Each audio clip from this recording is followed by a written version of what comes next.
श्री शिवाय नमस्तुभ्यम महाराज।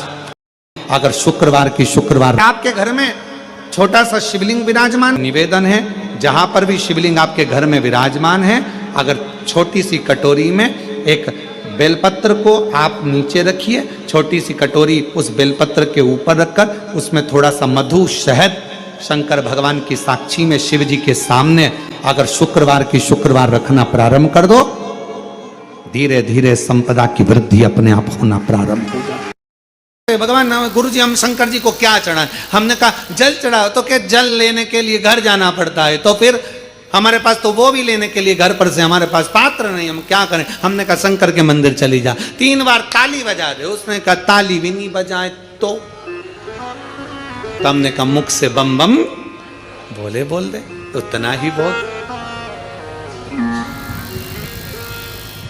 वो भी ना बने तो मुस्कुराकर शिव को निहार लो, मुस्कुराकर शंकर को निहार लो। अब हमारी आदत क्या हो गई?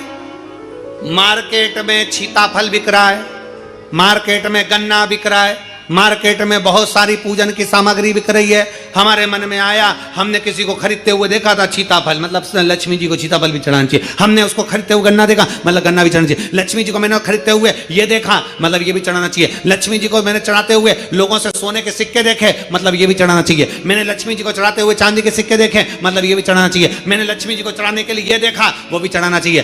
घर में सामर्थ्यता नहीं है और कर जाकर कर तुम सामान लेकर माता लक्ष्मी को चढ़ाओ, लक्ष्मी जी कभी प्रसन्न नहीं होगी। लक्ष्मी कहती है कि तेरे दिल से तू मुझे जैसा रिझा सकता है वैसे रिझाना, अगर तू केवल दीप लगा देगा ना उतने में मैं भी खुश हो जाऊंगी और तेरा भंडार भर कर चली जा। बहन भाई को तिलक करती है, माथे पर तिलक लगाने के बाद में चावल लगाती कि नहीं लगाती? बोलो, जम के बोलो जरा। लगाती है? बोलते जाओ जरा। लगाती है, ठीक है। मंदिर में आप पूजन कर रहे हो, घर में कोई अनुष्ठान कर रहे हो, पंडित जी तुम्हारे मस्तक पर तिलक करते हैं तो चावल लगाते कि नहीं लगाते? बोलो बोलो, जम के बोलो। लगाते हैं। तुम्हारे घर में शादी ब्याह होता है तो तिलक करा जाता है तो चावल लगाया जाता कि नहीं लगाया जाता? लगाया जाता है। सब समय पर चावल, मस्तक पर कंकु का तिलक, चंदन का तिलक, जो भी तिलक तुम्हारे मस्तक पर लगा है, कोई अगर लगाएगा शुभ कार्य में तो चावल जरूर लगाएगा। बस एक कार्य ऐसा होता है जिस समय पर मस्तक पर तिलक करा जाता है पर चावल नहीं लगाया जाता।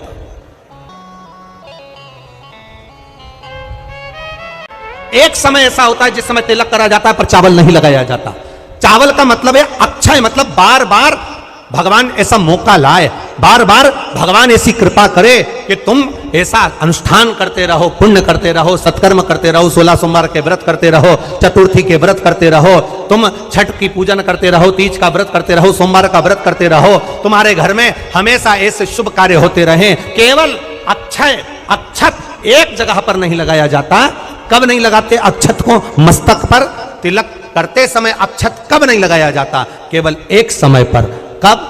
जब घर में कोई शांत हो जाता है और शांत होने के बाद जब मस्तक पर पगड़ी का क्रम होता है, उस पगड़ी के क्रम पर तिलक तो लगाया जाता है पर चावल नहीं लगाया जाता। भगवान से प्रार्थना करते हैं ये बार बार मौका मत देना, जो हो गया उसको समाप्त, ऐसा मौका बार बार ना दीजिएगा। हाँ, पगड़ी पर से उठ गए, अच्छा काम करने के लिए मंदिर जा रहे हो, स्थान छोड़ने के बाद अब तिलक लगाओ और उसमें चावल ढेर सारा लगाओ, कोई मना नहीं। पर अक्षय, उस अक्षत की महत्वता को समझना कि उसको बारंबार प्राप्ति ना हो, ऐसे कार्य की प्राप्ति ना हो, अच्छे कार्य की प्राप्ति, श्रेष्ठ कार्य की प्राप्ति, शुभ कार्य की प्राप्ति। अगर मौका मिले तो एक बार भविष्य पुराण, और एक बार मौका मिले तो कुर्म पुराण, और एक बार मौका मिल जाए तो नंदी पुराण, ये 3 पुराणों का स्मरण करना, इसमें आपको अक्षत की महत्वता प्राप्त हो। भविष्य पुराण, कुर्म पुराण और नंदी पुराण, इन 3 पुराणों में आपको अक्षत की महत्वता प्राप्त होगी कि चावल की महत्वता क्या है। एक चावल का दाना जब अशोक सुंदरी वाली जगह पर चढ़ाया जाता है, एक चावल का दाना अशोक सुंदरी वाली जगह पर चढ़ाया जाता है ना, ये बेलपत्र जो होता है इस बेलपत्र पर कभी कभी आपने देखा होगा कि कई लोग बीच वाले पत्ते पर चंदन लगा देते हैं। ये जो बीच का पत्ता होता है इस पर लोग चंदन लगा देते हैं। शिव महापुराण की कथा कहती है, अगर भूलवश भी अनायास आपके पास बेलपत्र भी नहीं है, शिव जी का चढ़ा हुआ बेलपत्र भी अगर आपने उठा लिया और उठाकर उस बीच वाले पत्ते पर एक चावल का दाना रखकर भी आप भगवान भोलेनाथ को समर्पित कर रहे हो, तो यह समझ लेना कि तुमने महीना, 2 महीना, 4 महीना, 6 महीना, 8 महीने में, हम तो हमेशा कहते आए हैं, आज फिर कर रहे हैं, 1 महीना पूरा हो जाए जल चढ़ाते, 2 महीना पूरा हो जाए जल चढ़ाते, 3 महीना पूरा हो जाए, 4 महीने पूरे हो गए, 6 महीने पूरे हो गए, या आपका साल भर पूरा हो गया, प्रयास करा करो एक बीच वाले पत्ते पर एक चावल का दाना रखकर शिव जी को समर्पित करना। क्यों? जो तुमने पूर्व में जल चढ़ाया है वो चावल का दाना अक्षय, उसको अक्षत माना जाता है, अक्षय माना जाता है। मतलब तुमने अभी तक जो जल समर्पित करा है वो कभी समाप्त नहीं हो सकता, उसका पुण्य तुम्हारे खाते में चले गया, अब तुम उसको किसी को भी प्रदान कर सकते। पति पत्नी में आपस में झगड़ा हो रहा हो, बहुत क्लेश रहता हो, बहुत ज्यादा, दोनों एक दूसरे का मुंह देखना पसंद ना करते, दोनों एक दूसरे के सामने ना आए, इतना क्रोध जिस पति पत्नी के आपस में रहता हो, अगर पत्नी एक सिंदूरा अगर शंकर जी के मंदिर से पार्वती जी को टच कर कर, पार्वती जी का स्पर्श कराकर सिंदूर उसमें भरकर उस सिंदूरे को अगर अपनी अलमारी में रख लेती है, जहां तैयार होती है उस अलमारी में रख ले, और भले वो मांग में लगा रही कि ना लगा रही, थोड़ा बहुत भी लगाया तो ठीक है, ना लगाए तो अलमारी में अगर रख भी ले, 20-22 दिन के अंदर हमको पत्र लिखकर बताना कि उसकी लड़ाई झगड़ा कम हुआ कि नहीं हुआ, उसका आपस में मेल बढ़ा के। तो एक प्रैक्टिकल करके देखना कि श्योर वाला महाराज कहीं झूठ तो बोल के नहीं चल। जब व्यक्ति के मन में अहंकार आ जाता है, जब व्यक्ति के मन में अभिमत्ता आ जाती है, थोड़ा सा अभिमान आ जाता है, तो वो भगवान से दूर हो जाता है। 3 चीजें भगवान से दूर कर देती है। पहले नंबर पर व्यक्ति के भीतर का अहंकार, दूसरे नंबर का हमारे भीतर की ज्यादा कामना,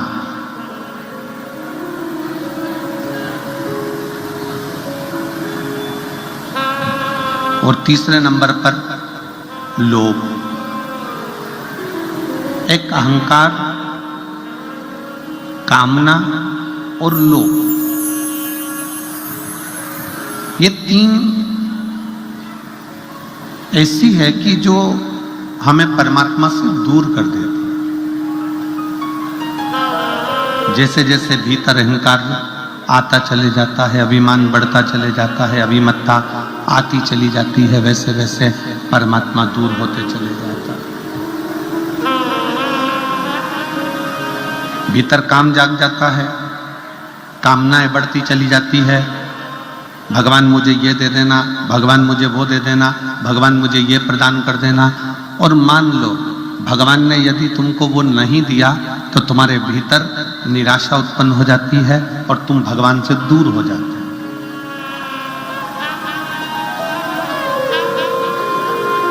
एक भीतर की ज्यादा कामना भी परमात्मा से दूर कर देती है। एक हमारे भीतर का लोभ,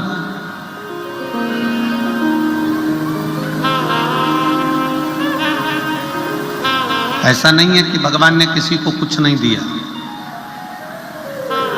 शिव महापुराण की कथा कहती है, भगवान शंकर का चरित्र कहता है, शिव महापुराण की कथा कहती है कि पृथ्वी पर जब मनुष्य जन्म लेता है, पृथ्वी पर जब मानव जन्म ले रहा होता है, तब मेरे विश्वनाथ उसके ललाट पर ये लिखकर भेज देते हैं कि तू जितनी मेहनत करेगा उतना तुझे फल प्राप्त होता चले जाएगा। तू जितनी मेहनत करे,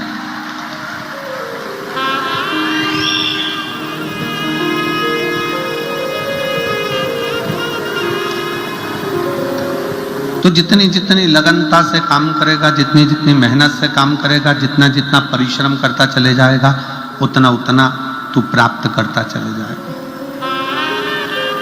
कथा कहती है, कमाई करो तन से और भजन करो मन से।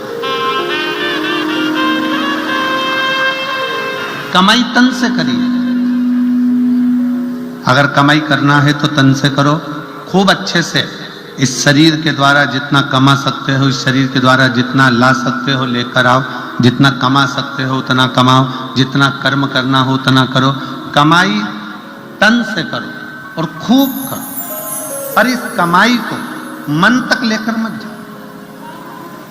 कार्तिक का महीना चल रहा है जो कि मेरे भगवान नारायण को प्रिय है, मेरे भगवान विष्णु को अति प्रिय है।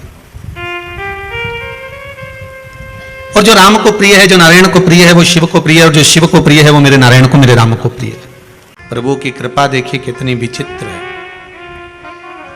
कार्तिक महीने में किया गया दान, कार्तिक महीने में किया गया पुण्य, कार्तिक महीने में किया गया सत्कर्म, कार्तिक महीने में, इसीलिए कार्तिक के महीने में गोपाष्टमी आती है, इसलिए कार्तिक के महीने में अन्नकूट महोत्सव होता है, इसलिए कार्तिक महीने में दीपदान का महत्व होता है। कार्तिक के महीने में दान पुण्य की मात्रा बढ़ जाती है, दान की मात्रा बढ़ जाती है, पुण्य की मात्रा बढ़ जाती है, सत्कर्म की मात्रा बढ़ जाती है, भजन की मात्रा बढ़ जाती है। आप कार्तिक के महीने में कार्तिक महत्तम शिव महापुराण की कथा जनमानस को श्रवण करा रहा है, पूरा विश्व सुन रहा है इस पावन कथा को। बहुत ज्यादा दुख है, बहुत ज्यादा तकलीफ है, बहुत कष्ट है, तो फिर विष्णु पुराण का एक उपाय जरूर कर कर देखना। महाराज, विष्णु पुराण में स्पष्ट कहा है कि कार्तिक का प्रथम दिन किसी नदी में स्नान कर कर, तालाब में स्नान कर कर, नदी तालाब नहीं हो तो घर में ही स्नान कर कर, घर के दोनों दरवाजे पर, घर के बाहर दोनों दरवाजे पर घी का दिया लगा दें, उसमें एक कमल गट्टा, किराने की दुकान पे मिलता है काला कलर का कमल गट्टा, एक एक डाल दें नाम और गोत्र बोलकर, और शाम के समय पर एक दिया घर की देहली पर प्रतिदिन कार्तिक के महीने में लगा दें। महाराज, विष्णु पुराण का उपाय। अगर ज्यादा तकलीफ है, व्यापार चल ही नहीं रहा, कर्जे में लतालुम हो गए, यहां तक गति हो गई कि मरने तक की सोच लिया, तो वो कार्तिक के महीने में कर लिया। तो कार्तिक के महीने का एक नियम बना, कार्तिक के महीने का एक नियम बना लो। कार्तिक के पूरे महीने में एक बेलपत्र, मंदार का एक पुष्प और एक शमी पत्र, ये 3 चीज है। जब आप भगवान शंकर को जल चढ़ाने के लिए शिवालय में जाएं, जल चढ़ाने के बाद ये तीनों चीजें, सबसे पहले चढ़ेगा बेलपत्र, फिर चढ़ेगा मंदार, उसके बाद चढ़ेगा शमी पत्र। ये तीनों चढ़ाकर बाबा के दरवाजे पर प्रणाम कर कर रोज आओ। चढ़ाया हुआ जल थोड़ा सा द्वार पर छीटो। 1 महीना कार्तिक का महीना पूरा कर कर देखना। 1 महीने के बाद आप खुद कहोगे कि मेरे बाबा ने इतना भंडार भर दिया कि मेरी झोली में संभाला नहीं। कार्तिक महीने का एक नियम बना लो आप भी, कोई सा भी एक नियम। शाम के समय पर दिया लगाऊंगी मैं बेलपत्री के पेड़ के नीचे, पीपल के वृक्ष के नीचे या आंवले के वृक्ष के नीचे।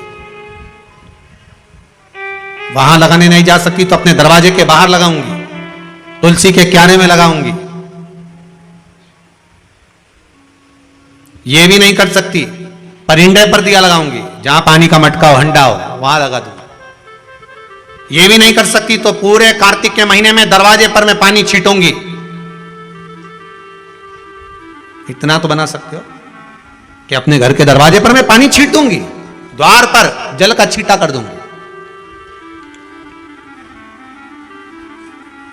यह भी नियम ना बने तो मैं प्रतिदिन ठाकुर जी को एक तुलसी का दल समर्पित कर दूंगी। तुलसी का दल। इसके कार्तिक महीने में जो आंवले के वृक्ष हैं कुबेरेश्वर धाम के, इनके नीचे एक दीपदान हो जाए। कार्तिक महीने में आए हो तो प्रयास कर कर आने वाले जो भी आया करें, कुछ नहीं तो एक घी की डब्बी ले आए, बाती ले आए, दिया लगा गए। पर आप यहां नहीं आए तो जहां हो वहां बेलपत्री के पेड़ के नीचे या आंवले के नीचे या पीपल के नीचे दिए का महत्व, कल कथा में उसका वर्णन लेंगे अपन। जड़ की महत्वता जो बोला है वो सुनते हुए चलेंगे। बाबा करुणा सागर है, दया सागर है, दिन है, इसलिए कार्तिक महत्तम को आगे बढ़ाते हुए चलना। उसको ढूंढने में दे दी, चिड़ी फेंकी थी उससे उगे थे। फूल रानी को दिए, रानी ने देखा कितने सुंदर फूल हैं, उसको सूंघ लिया। सूंघते सी रानी का गर्व ठेर गया, गर्व ठेर गया। फूल गर्व ठेरा, समय आने पर 2 बेटे हो गए। कितने पुत्र हुए? 2 पुत्र। समय आने पर 2 पुत्र हो गए, 2 बेटे हुए। अब वो दोनों बेटे राजभवन से निकलकर रोज जाते। जन्म लिया उस दिन से लेकर राजभवन में आज तक बेटों ने कभी जुबान नहीं खोली। 15-15 साल के हो गए पर बेटे बोल नहीं पाते थे। निपट गूंगे कहते थे लोग इनको, कि बोलते नहीं है, गूंगे हैं। ये दोनों बेटे वन में गए मृगा करने के लिए, हिरण मारने के लिए, कोई जीव को मारने के लिए मृगा कर। वहीं पर बुढ़िया बैठी थी। जिस दिन से कार्तिक का महीना पूरा निकल गया था, उसके बाद भी उसकी वो खिचड़ी भूल नहीं पाई थी कि मेरी एक दिन की खिचड़ी और मेरा कटोरा कहाँ गया, कहाँ गई खिचड़ी, कहाँ गया कटोरा। दोनों बालक जाते जाते बोले, ये रही खिचड़ी, ये रही कटोरा, कहाँ गई खिचड़ी? वो कह रहे हैं, रथ हाँकने वाले ने सुना कि ये दोनों बोले हैं। बुढ़िया बोली, कहां गई खिचड़ी, कहां गया कटोरा? और वो दोनों बोले, ये रही खिचड़ी, ये कटोरा। हो उसकी शुद्धता रही। रथ हाँकने वाले ने कहा, राजकुमार बोले। तुरंत रथ लेकर वापस गए, राजा के पास सूचना दी, महाराज राजकुमार गूंगे नहीं है, राजकुमार तो बोलते हैं। तो 15 साल नहीं बोले, एक शब्द नहीं निकला, क्या बोले? तो क्या कुछ बोल रहे थे, खिचड़ी और कटोरा, खिचड़ी और कटोरा। हाँ, समझ में नहीं आया।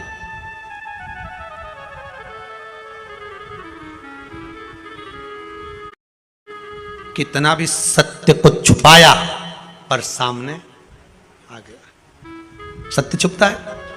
नहीं।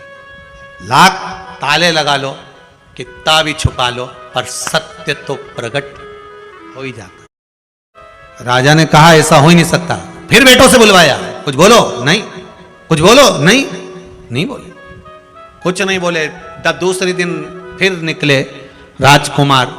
आज राजा रथ के पीछे पीछे चला घोड़े पर, राजकुमार आगे आगे चले। बुढ़िया फिर मिल गई, कहां गई खिचड़ी, कहां गए कटोरा? दोनों राजकुमार फिर रथ को रुकवा कर बोले, ये रही खिचड़ी, ये रहा कटोरा। राजा ने सुन लिया। राजकुमारों को नीचे उतारा, बूढ़ी माँ के पास गए। माँ, ये बताओ, ये खिचड़ी और कटोरा क्यों पूछ रही है? और मेरे बेटे बोल रहे हैं खिचड़ी और कटोरा, तू क्यों बोल रही है? बूढ़ी माँ ने कहा, मैं जब कार्तिक का स्नान करती थी, तारा स्नान करती थी, तब मेरे भगवान ने वचन दिया था मुझको कि तू नियम बना, तेरे भरण पोषण की जवाबदारी मेरी है। मेरे लिए खिचड़ी रख कर जाते थे। एक दिन नवमी तिथि थी। कौन सी तिथि? नवमी, जिसको हमारे यहाँ आंवला नवमी कहते हैं। कार्तिक की लोग कहते हैं आंवला नवमी मतलब अक्षय नवमी। अक्षय नवमी मतलब इस दिन दान किया गया कभी छिन्नित नहीं होता, समाप्त। जैसे अक्षय तृतीया होती है, ऐसी आंवला नवमी का। वैसे तो कार्तिक महीने में जितना दान पुण्य स्मरण भजन किया जाता है वो कभी छिन्न नहीं होता, फिर भी नवमी तिथि थी। अब वो नवमी तिथि को मैंने नियम लिया था, भगवान मेरा भरण पोषण करेंगे, स्नान करूंगी मैं, तारा स्नान। तो फिर एक दिन मेरे भगवान खिचड़ी रख कर गए और मेरी खिचड़ी को किसी ने फेंक दिया। कहां पर रहती है तू? बूढ़ी माँ ने कहा, वहां। पड़ोसन से पूछा, क्यों? इसकी खिचड़ी रखी थी, कहां गई? अब राजा के डर के मारे पड़ोसन ने कह दिया, मैं नहीं फेंकी थी। कहां फेंकी? घर के पीछे। घर के पीछे कहां पर? कि ये जो पौधा लगा है ना, ये खिचड़ी में से ही लगा है। अच्छा, राजा ने मन में सोचा, उसी के 2 फूल तो मैं तोड़ के ले गया था, वही 2 फूल मैंने रानी को दिए थे। रानी ने वो 2 फूल सूंघे और उसका गर्भ ठहरा। मतलब खिचड़ी और कटोरा मेरे घर में है, जो भगवान ने दिया था। बूढ़ी मां ने दोनों पुत्रों को गोदी में लेकर हृदय से लगाया। बेटा, मुझे क्या मालूम था कि खिचड़ी का प्रसाद जो मैं खा रही हूं, जो मिल रहा है, मेरे जीवन को क्या सुख देगा। मंदिर का थोड़ा सा प्रसाद भी हमारे जीवन को सुख दे दे। अब तुम बोलना प्रारंभ करो, इस संसार के लोगों की सेवा में लग जाओ, क्योंकि तुम राजा के पुत्र हो।